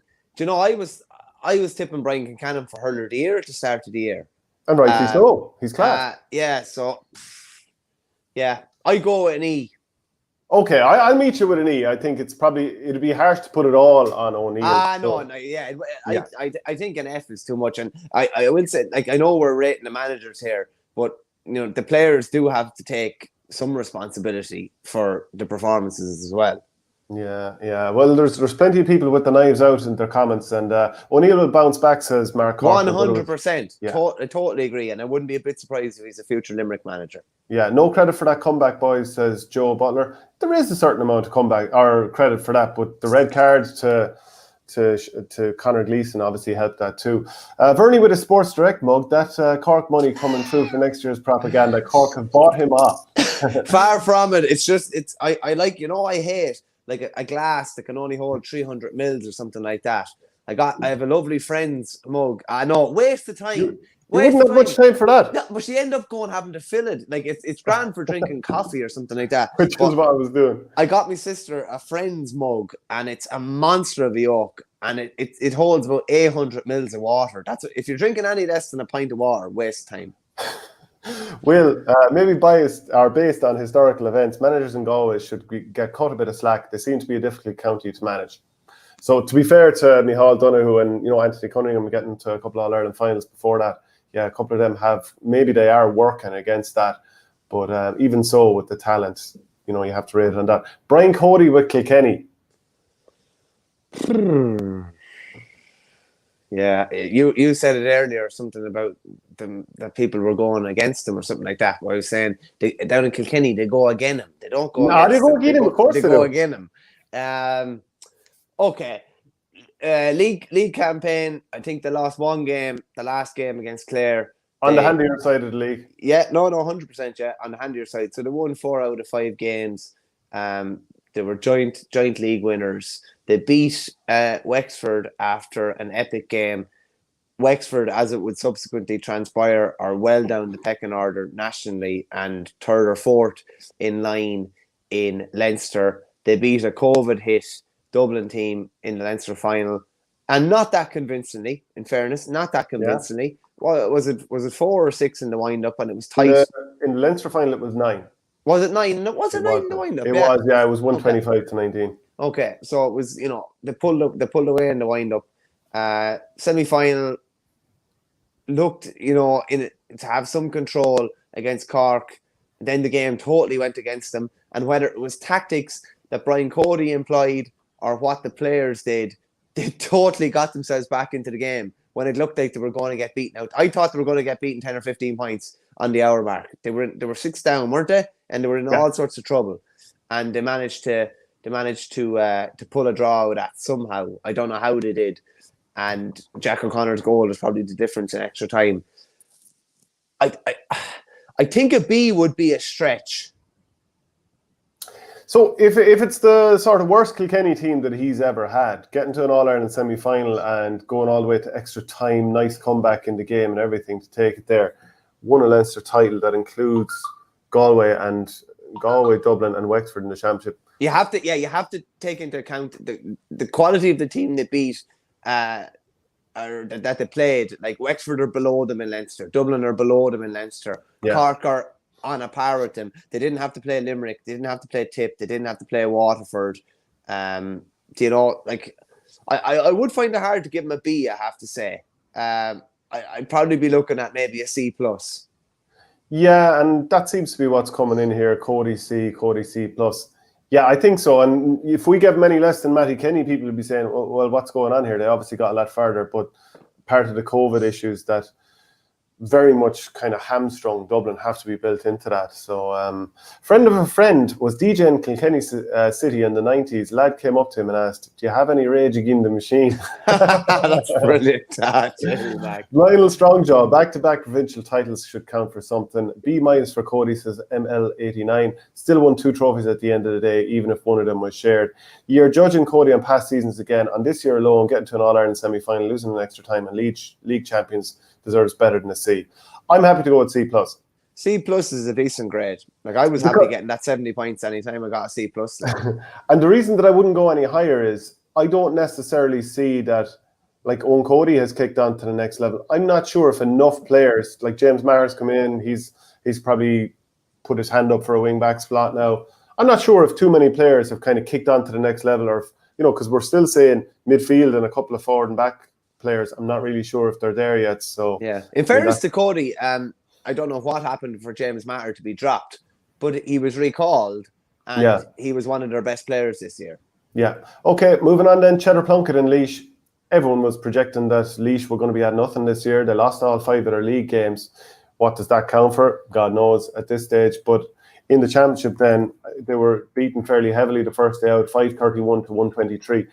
And remember, they just gave all the puck outs to Wexford, stood off and watched Wexford walk the ball out, allowed them to position or hit the ball into whoever they want, and they got absolutely paddled. Like 531, like that's 46 points when you convert it. We hammered them for that. But they did go and win the game that they had to win, which was the one against Antrim. They won 227 to 221. They were down to 13 men for a short while because there was a red card and a black card. And then they saw it out. They kind of took the comeback from Antrim and kicked on. And then they performed really well against Waterford, kind of belying the expectations of everyone, which was that it was going to be a beatdown. And they only lost by 5 points. So to me, when you look at where things were going, obviously what happened with Eddie Brennan leaving over the winter, geez, I think that's not far off a B. I put it to you this way. We talked about like what were the goals for the season. Retain Division 1 status. They did that. They beat Westmeath in the last game of the year and retain Liam McCarthy Cup status. They did that. They did that while putting in a massive performance against Waterford. I don't know. Like I think like the league games, you nearly have to kind of write them off, and you nearly kind of have to write off the Wexford game in many ways. Their final 3 games of the year, were 5-point beaten by a Waterford side that we really rate. A good performance against Antrim when they really needed it. And in fairness, I think Westmeath were down to 14 men for that Division 1 relegation playoff. But they pulled out a result, having looked in all sorts of trouble in that game as well, with PJ Scully on fire up front. So, yeah, it's kind of funny. Too much? Yeah, I think it might be. I think it might be a bit much because everything that preceded it was so bad. Like was very bad. Do you know what I mean? Like, yeah. But we firmly had them rated as number 11, so it's definitely in the honours category of ratings that we're going to have to give them. Oh, like they'd say back in the day. Oh, did you get the honour? Oh, I got the honour. I think I would give them an honour. I give Cheddar a good C. I'd say probably leaning towards the plus because with players that were out injured and that were unavailable to them, I think we had kind of written off their year, hadn't we? Particularly after the Wexford game. And in fairness, they managed to turn it around. Everything that we saw, if you were to rate them after the Wexford game, it was a straight up F. Like it was a straight up F. But I suppose when it really mattered at the business end of the championship, they were able to totally turn around things. So I think a C plus is fair. Yeah. Pádraig Gill, having seen a lot of smart arses from Tipton, Cody has finally done the drive for 5. Now 6 years without an All-Ireland. Mikey Carey going off again Cork. That killed Kilkenny in that semi-final, says Nisha, who is, of course, a Kilkenny native. C plus would be kind. A C plus for Cheddar's cap. Plunkett laid the foundation. A C plus for Cheddar's cap. Like, I tell you what, I give him an A plus for managing to wear the attire that he wears on a blistering summer day. It's phenomenal. So did Plunkett turn the season around, or did the team just hurl her away to form, says Adrian McGrath. Niall Heffernan, A plus for boiler suit and captain trick. I totally agree. Like, it's phenomenal, really. It is indeed. John Kiley, A. We just leave it at that. First ever back-to-back All-Irelands. Hammering teams. Comeback against Tip. Do you look at a comeback, or do you say, oh, they left themselves vulnerable for a half an hour? What type of an A? I mean, they were dominant, so A plus. Yeah, I thought you were just looking to give him an A, and I do think A plus again. Like A plus, they delivered like one of the great All-Ireland final performances. And in fairness to them, like he had said, it looked kind of ropey maybe during the league, but by the end of the league, we knew where they were. By the end, by that Cork game, we knew, okay, Limerick are back. They beat Cork by 8. Fair enough, they were ransacked by Tip in the first 30 minutes. What did they beat Tip by in the wind-up? 5. So they beat 8-5. They beat Waterford by 11 again, and they beat Cork by 16. Look, it's an A plus. Hard go with. It's probably an A plus and a smiley face, and maybe an X. Yeah, everyone is like, look at Kiley versus O'Neill, shows the importance of peaking at the right time. A plus plus, says Joe Butler. They should send Cheddar into space with the cap and boiler suit to test the conditions of other planets, says Mark Corcoran. Don't be so sneery to Cheddar. He is a sound out man. An absolute hero, yeah. Now, Liam Sheedy and Tipperary. So this is the one. I'll let you start off. And then take it away, good sir. Right, so Tipperary won 2 out of 5 league games. So we have that. And then we'll go into the Munster Championship. Beat Clare 323 to 222. Obviously, that black card to Aidan McCarthy was a bit of a turning point in that game. Then Munster final, up by 10 points, ended up losing by, was it even 11 points at one stage? But there was a 16-point turnaround anyway in a very short space of time. Very late about making switches there. Didn't bring through the young players that I was hoping for. Then lost against Waterford when I thought surely the younger players are going to be used in this game. Again, they weren't used, and for a finish, lost that game by 7, even though there was an opportunity to win that game. Nisha says, give Sheedy a C for claps. We all know what it's referring to there. Sheedy gets an A+ for halftime. Warrior reaction says, Will. So people are going in heavy on Sheedy. Yeah, I suppose, like, in his third year, what you were expecting was to see an awful lot more youth and to see an influx of those younger players and to see Tipperary playing in a different way and maybe going in a different direction. I don't think we saw enough of that. They're kind of a real kind of cagey league. Drew at Limerick, beat Galway, drew at Cork. They were it was weird. They were kind of playing this game where they didn't even have that many men inside at different times, and they were shooting from out the pitch, and it looked like they were trying to kind of really hold tight at the back. And then it kind of came to championship, and their defence was split open at times against Waterford in particular. The Aidan McCarthy, the penalty, and then the black card kind of puts a bit of an asterisk beside that game. Although they did still go on and win it, and obviously Eibhear Quilligan made a mistake for one of the Cannon goals. I don't know if they ever looked like winning the Waterford game either. I don't know. Yeah, they could have, but they weren't the better team. No, they weren't the better team. Like, I got to ask myself, was I impressed with the performance against Clare? No, I really, really wasn't. Was I impressed with the Limerick performance? It was, for a half an hour, it was the greatest thing I'd seen Tipperary do for years.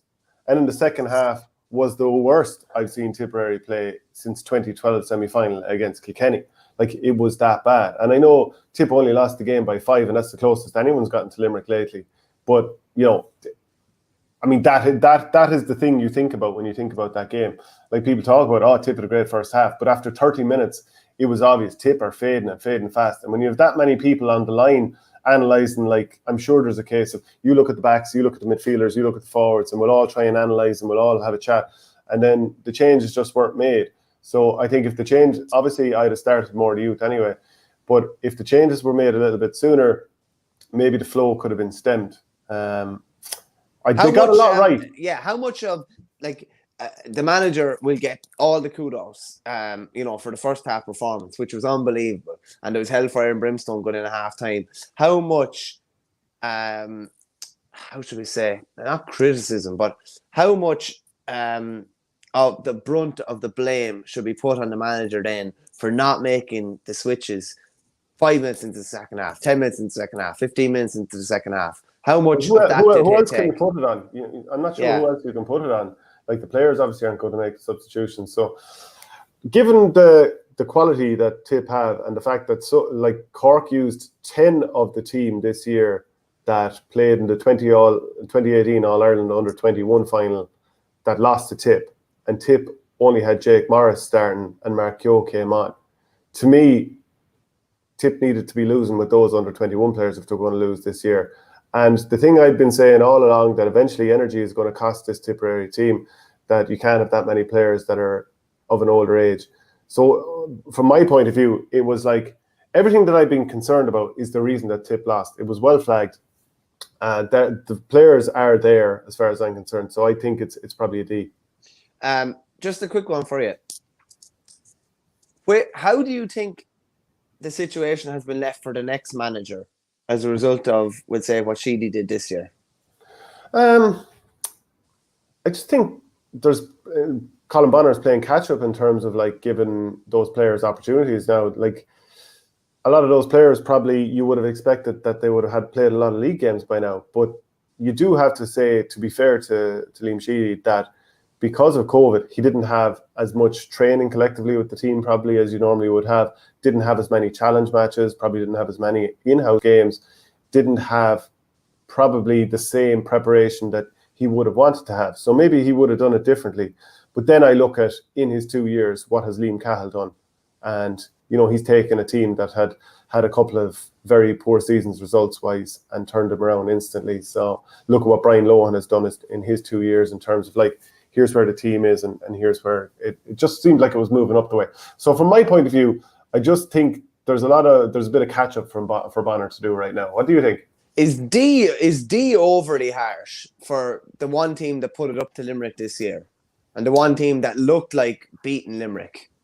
But like that's the players that Tipperary have. They should, like, the notion that Tipperary should just put it up to Limerick, you know, is insulting to me as far as I'm concerned. Now, people might think I overrate Tipperary or whatever, but like, look at the difference Mark Keogh made when he came on. I mean, that lad should have been starting all along as far as I was concerned. Paddy Cadell, sure, I'd been screaming for him to start for a year and a half. He comes in and he's to the manner born. I mean, that's just my opinion on it. I mean, you know, you're obviously trying to draw it out of me as much as possible. But what like, has Bonner an awful lot of work to do now? Should those players have got game time? I mean, don't just turn it on me all the time.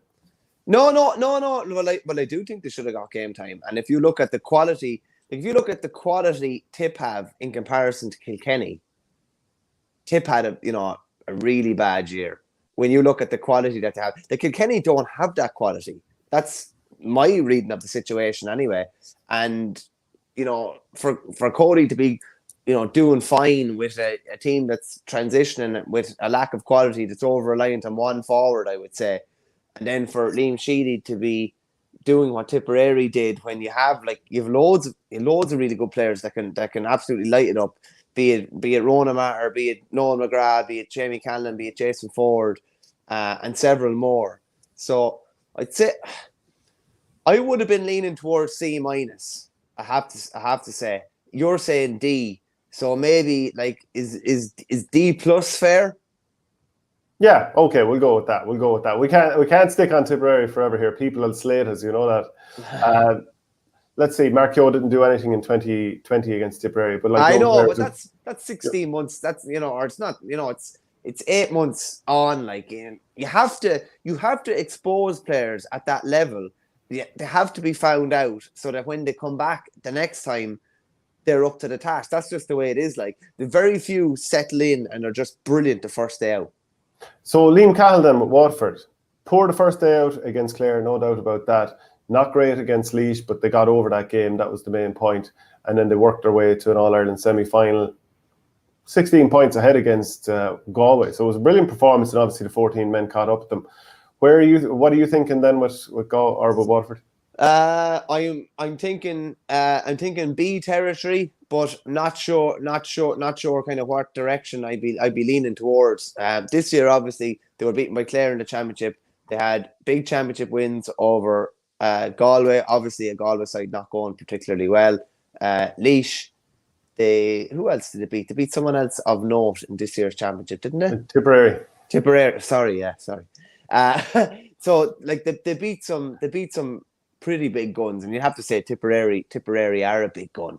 The same failings came back to roost against Limerick. Like, are there any, like, based on the Limerick performance in the All-Ireland semi-final, are they any further down the line than they were in 2020?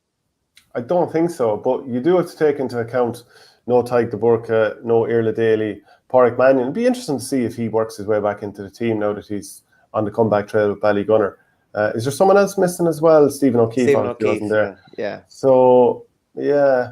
I love the team. Yeah, I love Cattle's ability just to get on with things and just, you know, get another player in there, do what they have to do. But I think a B- would be harsh. I think a B+ would be generous. I think a B is probably about right. Yeah, I think so. I think it's been. I think he's done a lot of good. I definitely don't think they didn't regress. Well, his grade for 2020 might have been on memory, maybe an A- on memory. Like that doesn't mean they've regressed this year. They just mightn't have got any further, and that's a lot to do with the personnel that they're missing. So maybe you could say in one way, like I'll put it this way: did we write off Waterford's chances when Tyke de Borca and Stephen O'Keefe stepped out? We probably did. I'd say we probably did.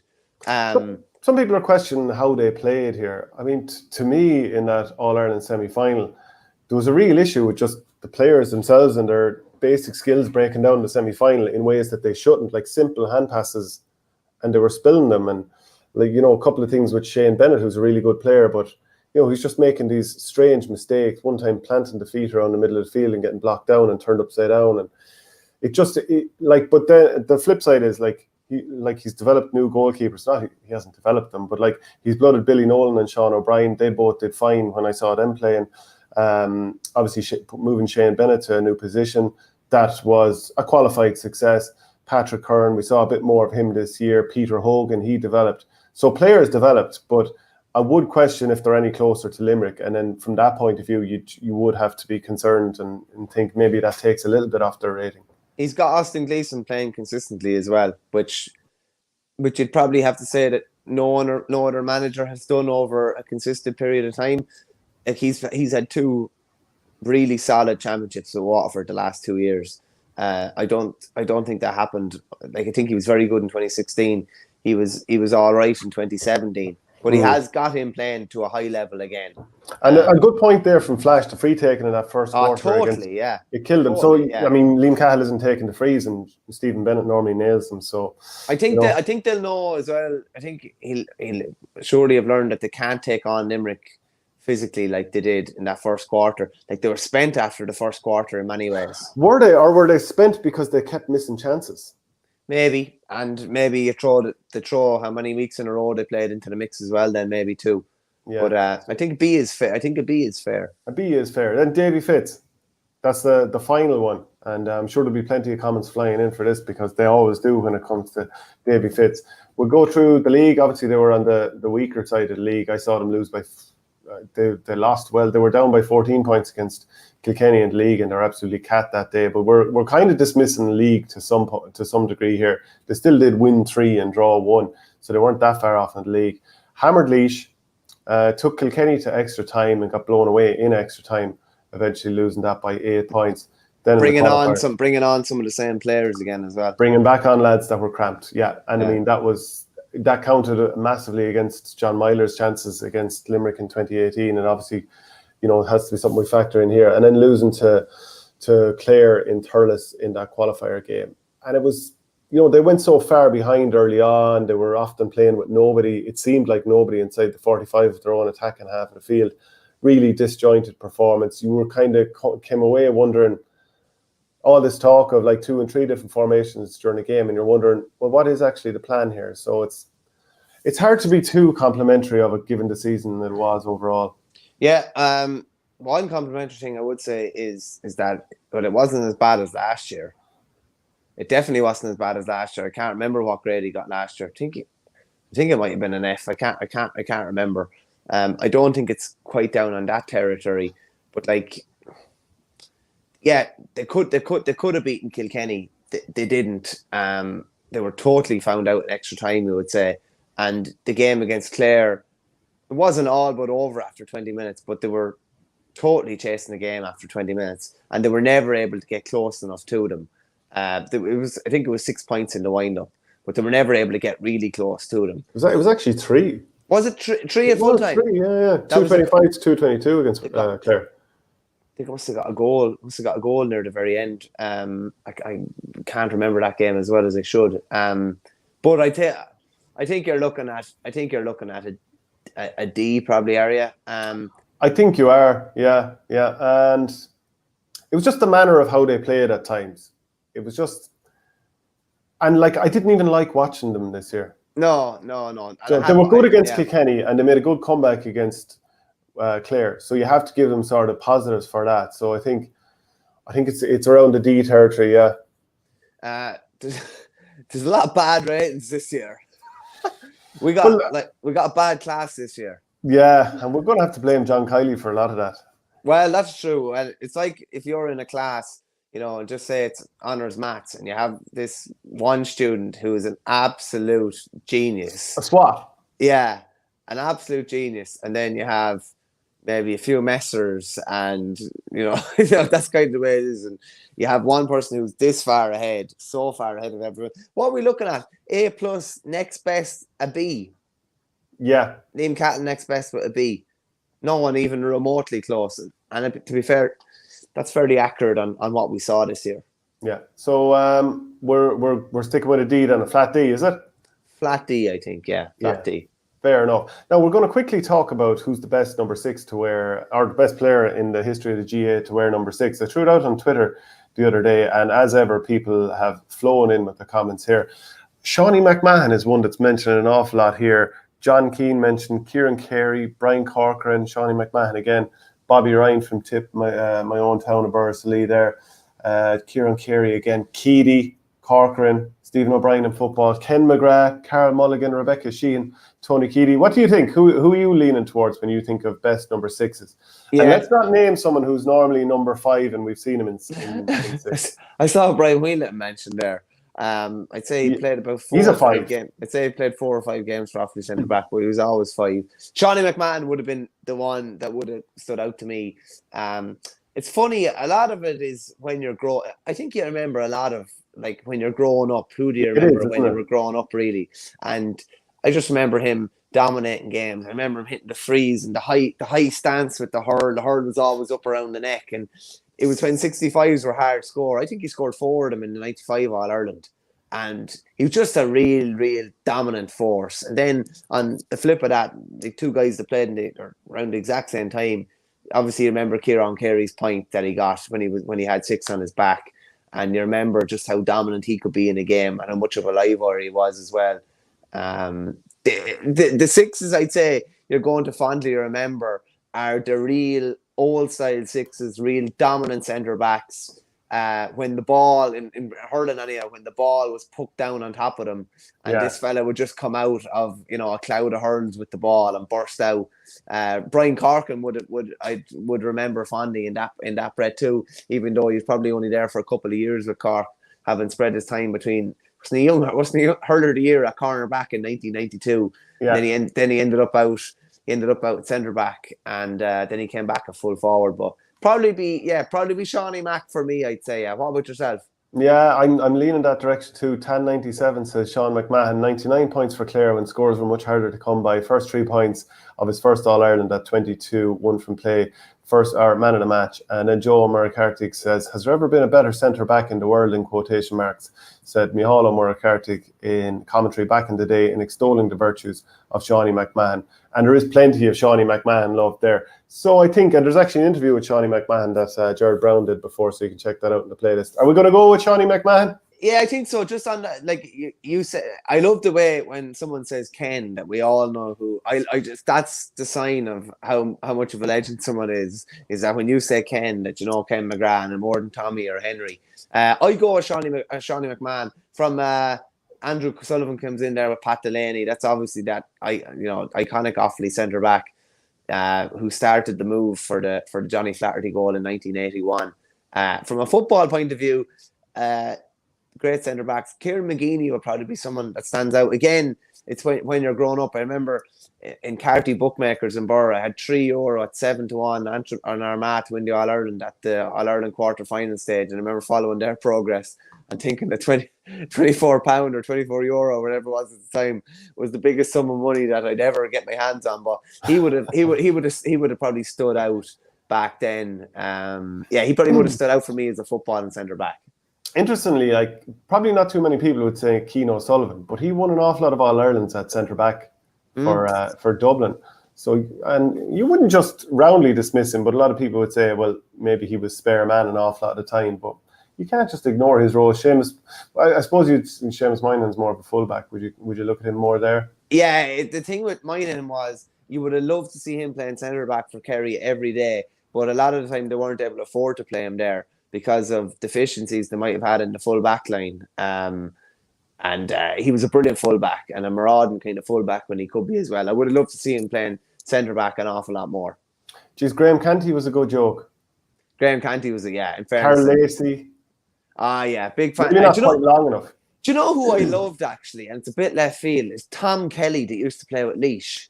Very good. I thought he was brilliant around, what are we talking, 03, 04, 05. He played international rules as well. Brilliant player.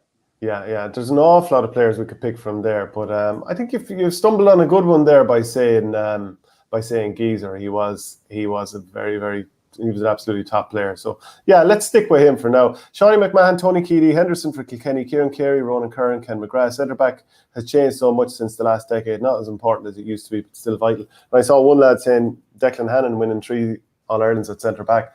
Brick also overlooked. So kills me to say this this week, but Conor Gormley was outstanding from a Mayo supporter in the Horrors. Yeah, he's another guy who won an All-Star in that position.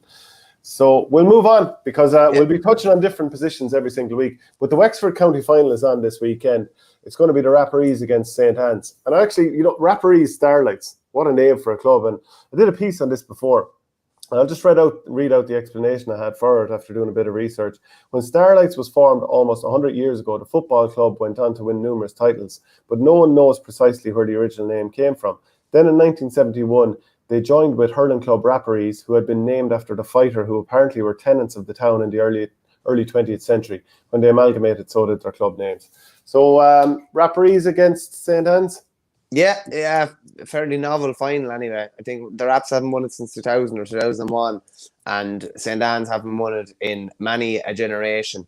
And you have two kind of, probably legendary is probably a bit of a stretch, but two kind of iconic Wexford players from in probably the last 20 years, and two iconic nicknames as well. So David Doc O'Connor is over St. Anne's, and you have Declan Skippy Root over Rapparees, two lads who would have played. Probably Doc O'Connor is the biggest cornerback I ever saw playing, I'd say. I don't remember a cornerback being bigger. I remember Doc was playing cornerback for Wexford one day, and anyone from Offaly know Alan Egan. Alan Egan was playing corner forward for Offaly. Alan's about 5'7", I'd say, and Doc must be 6'3" at the very least. And it was just little against large, and you wouldn't have. You just generally didn't see that sort of big guy playing cornerback, but he was brilliant at times. They're the two respective managers. Nemo McGovern and Dee O'Keefe would be the two main drivers with St. Anne's, and obviously Mikey Fogarty, the jockey, who's sporting long hair at the moment, and his brother Jonathan would be massive players for them as well. They went down to 14 men after 8 minutes against Shells, and they were able to keep the boot down. And we were just listening to an interview with Nemo McGovern, and he kind of said, we know how games can be kind of different when you're down to 14 men. I don't know, I think it sounded like he was referring to that Tipperary game in the All-Ireland semi-final in 2019, but in fairness, they were able to manage the situation very, very well. I think it's interesting in Wexford. I don't know any other county that does a club split season. Are you aware of any other county that does, because... No, they generally alternate weeks, don't they? I think it's because I don't know if there's a bigger dual county in the country than Wexford. Like, if you look at the Wexford hurling panel, there's 36 guys on that. Minimum 28 are going to be playing dual, and a lot of the lads that aren't are maybe from like real hurling strongholds, like let's say an Owlert or somewhere like that. But like Martins, Fate Harriers, all those guys are going to be playing dual. So it's an interesting one from like to give a club that's a real dual club, say Shelmaliers, who are contenders for a senior hurling and senior football title every year. I think it does give them a really fair crack at the whip that they can just focus on hurling for that block. And I know they said last year that was one of the, what was one of the big things, because I think last year was the first time they did it. But it does also mean it's an awful lot of traffic on. Like, it is a busy time for a lot of lads. Like, I think Anns are going 6 or 7 weeks in a row, and that's the case for nearly every hurling team in Wexford. Anybody that's still going. So Anns only came up from intermediate in 2017. They were in the 2019 county final. Wouldn't have been expected to get to this final, but yeah, it's a really interesting final. You might break down the Raps a bit more.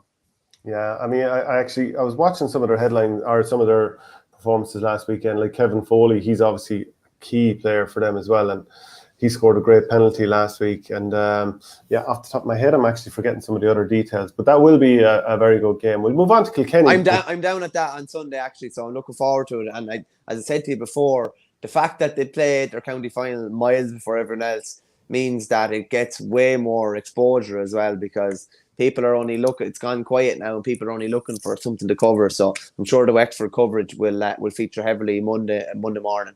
Yeah, so there's a final round of group games in Kilkenny this weekend, and all 6 of them are going to be played simultaneously. And if people don't know, it's broken up into 2 groups of 6. But in previous years, you'd play 5 games, so you play everyone in your group. But this year, presumably because it's more rushed with COVID, there's 2 groups of 6, but you're only playing 3 games. So you might end up. I'll give an example. So Dicksbury are playing O'Loughlin's this weekend. They played Clara last weekend, so that's 2 difficult games. I'm not sure who they played the first day out, but you could be in a group that could have 3 difficult teams and 3 handy teams, and you could be thinking that's a good balanced group, but you could end up playing the 3 handy ones and then not get seeded a certain way because your score difference wasn't so good because you had to play Ballyhale and James Stephens or something like that. So in one group, it's Clara, Dicksbury, Mulnavat, O'Loughlin's, Greg Ballycallan and Erin's Own. And the other one, it's James Stephens, Bennett's Bridge, Tullaroan, Lisdowney, Shamrocks, Ballyhale and Roar in Inistioge. So for example, Bennett's Bridge, they're playing the Roar this weekend. They played Shamrocks the first day out, and I can't remember who they played the last day. There's just too many games going on. But anyway, it's just worked out that way. So it's a little bit odd in Kilkenny this year that you could have a handy side of a group, if you want to put it that way. I think Tullaroan got an awful draw last year, didn't they? Didn't they play Ballyhale, then ended up playing the Village, and they played someone else really, really good as well. And you end up then on low points, and you end up getting a really, really difficult game in the knockout stages as well. Or they ended up in they end up in a relegation semi-final last year after a bit totally based on having just been played at higher seeded teams, like, which just makes it really difficult on them. It's like having to play in Munster instead of Leinster. Oh. Hope you boy. All right. Can't wait till that wheel turns. Whenever that wheel turns, I'll be the first to tell you.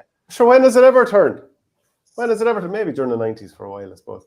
Dicksbury against O'Loughlin's, Erin's Own against Mulnavat, Clara against Ballycallan. That's all in the in Group A. And then Shamrocks and Ballyhale, they're up against Tullaroan. Bennett's Bridge are against the Roar, and James Stephens are against Lisdowney. So it'll be interesting to see if Ballyhale can get their first win of the season. Although I'm not sure how bothered they'll be. It's a bit early days anyway. Waterford Championship this weekend. It's quarterfinals and it's also relegation playoffs.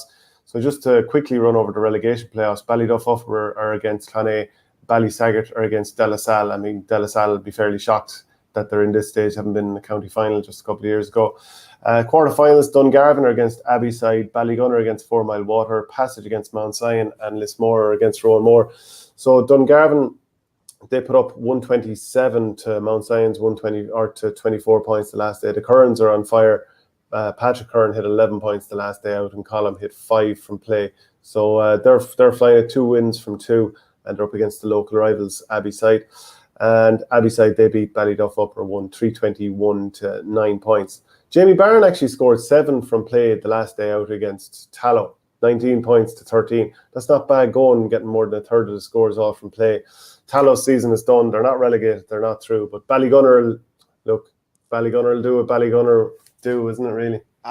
See, they've so much riches as well that they can afford to maybe have someone tagging Jamie Barron really closely and just kind of keep him out of the game, and they can just spray the ball around to so many different people, and they have scorers everywhere as well. It doesn't matter whose hands the ball ends up in, really.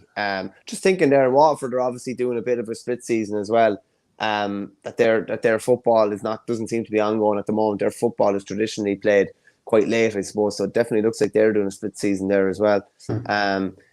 Flash just said Jamie Barron. What's he said? Jamie Barron firing without Will O'Donoghue slapping him about. Yeah, it's a fair point. I wouldn't like to have Will O'Donoghue chasing me around anywhere, to be honest with you.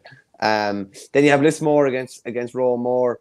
Obviously, Maurice Shannon's been putting up big scores for Lismore, but they were beaten by Ballysaggart last weekend. Dan is still featuring. Obviously, Jack Prendergast is a massive player for them as well. Are the Dailies Lismore? Is Daily Lismore? Yeah. So they're going to be, a really competitive senior team. I remember chatting to Dan about this, that, he kind of openly said that Ballygunner have set the standard in Waterford, and that he wants to stay contributing as much as he can to see if he can get Lismore up to that standard and get them competing against him. Everybody has struggled to compete against them, in fairness, in recent years. But so a Passage in Mount Sion then, as well, as I said, that's a repeat of last year's semi-final. Passage kind of stunned Mount Sion. Mount Sion come in having been beaten by Dungarvan, and obviously a lot of the focus will be on Austin Gleeson there again.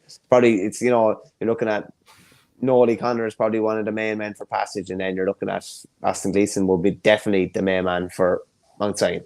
Colm O'Donnell, geez, you must remind us of this again when we've had a chance to think it out. Lads, pick the best 15 from All-Ireland club winners since 1999. Athenry, Burr, Ballyhale, Portumna, Even Coola. Why only Even Coola? Some choice there along with other winners, and which was the best club team of those? I think probably, Shane, Even Coola, he said, because obviously Burr are 4-time All-Ireland winners, Portumna are 4-time All-Ireland winners, Shamrocks are 6 or 7-time All-Ireland winners, Coola have 2, so I'd say that's probably... How many did Athenry have since then? I think they have 3. Okay. Maybe not since 99, but they have 3, and they definitely, we beat them in 98. They definitely had 2 before that. Definitely 2 anyway. Okay, look, if I've gotten that wrong, apologies, Colm. Apologies. But do remind us to do that again if we don't think of it. I think that'd be great crack, yeah. And I love all that kind of nostalgia stuff as well. Be interesting to see what players from the late 90s, early 90s would be in it, and then how many recent players would be in it as well. Yeah, no, that'd be very good, yeah. You made a comment. Go on, sorry. I was going to say the basic requirement is that you have to have 2 All-Ireland club medals to be on the team. Okay. So you're putting me in the conversation. Yeah, you're in the conversation, lad. Yeah, you're far away in the conversation. I'm well down the list. You actually wanted to talk about, because Lee Keegan was so brilliant last weekend, and everyone is saying he's the best player ever to win in All Ireland. Who is the Lee Keegan of hurling? Now, we did the best 15 to not win it there last weekend, or we did a team of the best 15. We kind of picked them in their position. Can you kind of say who is your number one, among the John Milan and Ken McGraths of this world? It's just when I saw it, everyone is basically saying now that Keegan is the best, the best player ever to have won All Ireland. That's it's a great title in one way. It's a horrible title in another way. You're saying he's the best of a very good group, but he's still the best not to have won an All Ireland. But there's obviously a serious crew of hurling lads to pick from there as well.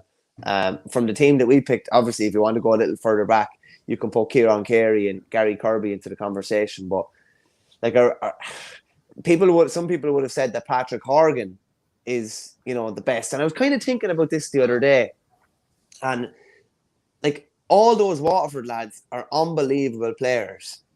But what none of them have in common with Lee Keegan is the amount of All-Ireland finals that they played.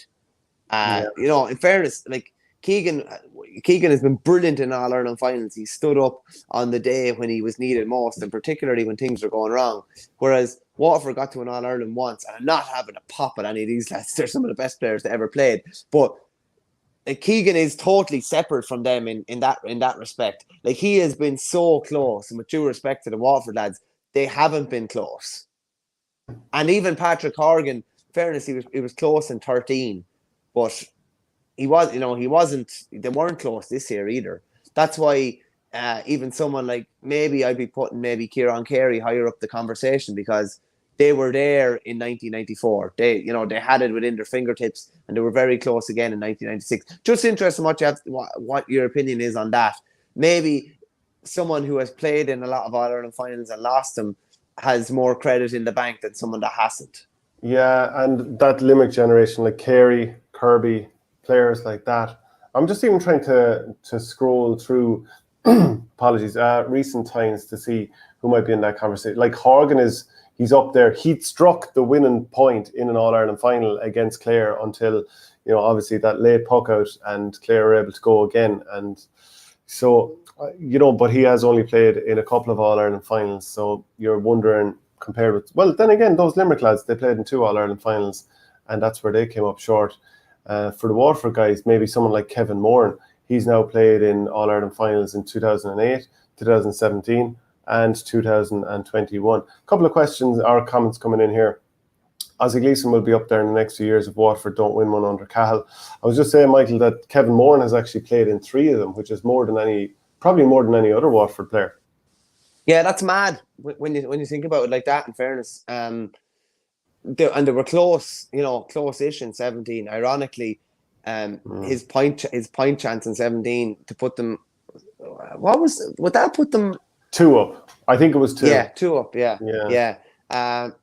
Nash is a good one as well. Nash was obviously nominated for Hurler of the Year in 13 when Cork were last closest to winning All Ireland. But I was just thinking, does like Keegan, Damien Hayes? Keegan, yeah. In fairness, now he only scraped into our team though. Yeah. Do you know what I mean? But what way would you be looking? Just a comment here from Nisha. The making finals arguments is harsh on the Waterford lads. When they kept getting beaten by the great Kilkenny or Cork teams in the early noughties in semi-finals, 07 was their big miss. That is a fair point too, that they were like, so for example, Cork got to an All-Ireland final this year, and compared with the teams that, of the past that might have been beaten to get to an All-Ireland final, Cork didn't exactly knock out some big hitters on the way. Ollie Canning? Yeah, fair point. Yeah, Ollie Canning, definitely wouldn't be far off. Obviously, played in that 05 All Ireland. Tony Brown, a former Hurler of the Year. Dan Shanahan, former Hurler of the Year. Ken McGrath. He's just so good, really. Yeah. Someone like Tony Brown. I think there's a lot of similarities, but say between him and Keegan. Just like I would describe, if I was to describe Tony Brown in one word, I'd describe him as a warrior. And I'd probably describe Lee Chin, or not Lee Chin, I'd probably describe Lee Keegan, or Leroy, as he's better known, as a warrior as well. Just a fella who continues to deliver in spite of anything that's thrown at him. I'd have Tony Brown very high up in that conversation, I have to say. Very high up. I think I'd go with Ken McGrath. I think just because he's just so thrilling to watch, but I think Ollie Canning deserves to be in that conversation too. And I think Kevin Moran, just because he was there for 3 of them over such a vast space of time, I think I'd put him in there. I'm going to go with Tony. I'm going to go with Tony Brown for longevity and as much as anything else, and for his thirst and willingness to keep chasing after a medal. Until he was 40, I think. Wasn't he 40 when he eventually hung up his herd? Yeah. So I'd probably go for Tony Brown. Yeah. All 3 Waterford Hurler of the Years weren't in that year's final. If you get knocked out by All-Ireland champions, doesn't matter when Cork in this final year, but Waterford were the better team. And the Waterford lads got beaten by Limerick in 2007, of course. That is a fair point too. We'll just quickly run through some of the other fixtures before finishing up. Limerick, South Liberties are against Gary Spillane, Ballybrown against Napier, Shigahan against Doon, and Adair against Kildimo, Palace Kenry. Just fixtures in Cork: Clare, Clonlara, Whitegate against Whitegate, Éire Ennis against Fecal, Kilmaley against O'Callaghan Mills, Newmarket against Clooney. And then another thing you wanted to finish up on was the situation with the Camogie players, that some of them were out playing club just 3 days after the All-Ireland final.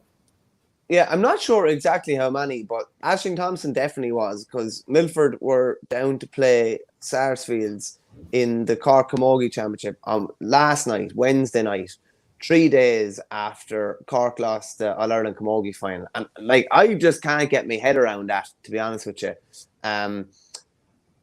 Talk about wanting to put people off a game or wanting to put people off a sport and just cheese them off. I hate when it happens, and I hate when the situation arises when people get to say, "Oh, typical GAA." I hate when that happens. But sometimes, and I know obviously the Camogie Association and the LGFA and the GAA are separate bodies, but they're branded as the same. And I hate when that situation arises. Like Aisling Thompson or anybody that played in an All-Ireland final should be allowed to either go out and enjoy themselves or drown their sorrows, regardless of how the match goes, for minimum of a week. It's an All-Ireland final you've built up for a year, and I think she came on at the second water break, and you just shouldn't have to be put in that position. Mentally, you shouldn't have to be put in that position. Physically, emotionally, everything, you shouldn't have to be put in that position. I think it's a really bad look, and it's something that seems to happen an awful lot within the Camogie Association and in the LGFA, how often do we see different county players in particular tweeting about some fixture fiasco or some fixture mess, be it at club or county, or how dual players, we saw it in Tipperary last year, didn't we? How dual players were being asked to play on a Saturday and a Sunday for different clubs and this kind of crack. I just think sometimes we shoot ourselves in the foot as regards keeping players happy. And at the end of the day, we don't have a product. They are natural resources. So to me, keeping them happy and just like what's stopping that game being played, a full, the Sunday after the All-Ireland final, and let people go and do whatever for 4 or 5 days and switch off and then get back into club mode on the Friday or the Saturday and then go and play the game. I think it's nonsense. Yeah, I agree with you on that point. Just a reminder, we're brought to you by Torpy and the Bamboo Stick. I think they might even be sold out at the moment, which will tell you how popular they are. Don't forget to subscribe to the channel. Just hit that button in the bottom right-hand corner if you're watching on YouTube. Subscribe on all the other channels. It does help the channel grow, which obviously we want to do. And if you want to get the audio podcast, go to patreon.com/OurGame. So loads of exclusive audio podcasts there. I think that's about the height of it, isn't it, Michael? Yeah, we'll have a fair bit of action to digest on Monday now too. So looking forward to it again. Yeah, absolutely. Right, we'll chat to you all then. Thanks very much. Cheers, Jen.